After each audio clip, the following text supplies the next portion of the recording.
Hello बच्चों, चलिए प्रश्न देखते हैं। निम्नलिखित में से कौन सा प्राकृतिक संसाधन एक नवीकरणीय क्षय संसाधन है? तो चलिए सबसे पहले हम देखते हैं मुख्य अवधारणा को। मुख्य अवधारणा, तो यहाँ पर पूछा जा रहा है एक ऐसे प्राकृतिक संसाधन के बारे में जो नवीकरणीय क्षय संसाधन है। हम जानते हैं कि जो प्राकृतिक संसाधन है, यानी जो हमारी आवश्यकताओं की पूर्ति करता है, यह दो प्रकार के होते हैं।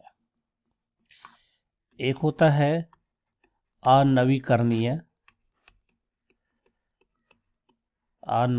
संसाधन और दूसरा होता है नवीकरणीय संसाधन। अनवीकरणीय का मतलब हो गया एक बार अगर यह समाप्त हो जाए, एक बार समाप्त होने पर पुनः इसकी पूर्ति संभव नहीं होती है। यानी अगर होगा भी पूर्ति तो बहुत समय बाद, लाखों वर्ष लग जाएंगे, पुनः इसकी पूर्ति संभव नहीं है। तो कई सारे ऐसे पदार्थ होते हैं जैसे कि कोयला है, पेट्रोलियम है, यह सब कुछ ऐसे संसाधन है जो एक बार समाप्त हो जाए तो फिर यह पुनः इसकी प्राप्ति संभव नहीं होती है।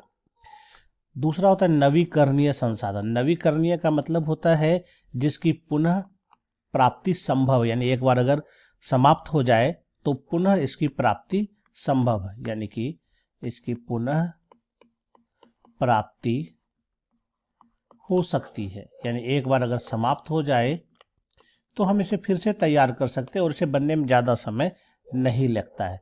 जैसे एक उदाहरण में अगर हम देखें नवीकरणीय में, तो जो जंगल होता है वो है, सौर ऊर्जा है, पवन ऊर्जा है, तो यह सब समाप्त नहीं होती। समाप्त होगा तो फिर से इसका चक्रण होकर के फिर से यह तैयार हो सकता है। तो यहाँ पर प्रश्न में हमसे यही पूछा गया है कि नवीकरणीय कौन सा है।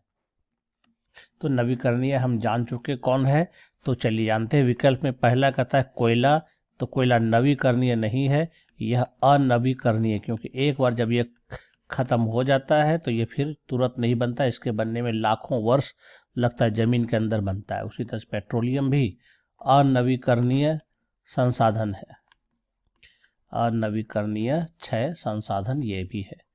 खनिज भी एक बार खत्म हो जाता है तो फिर वापसी इसकी संभव नहीं होती है, यानी यह भी अनवीकरणीय संसाधन है।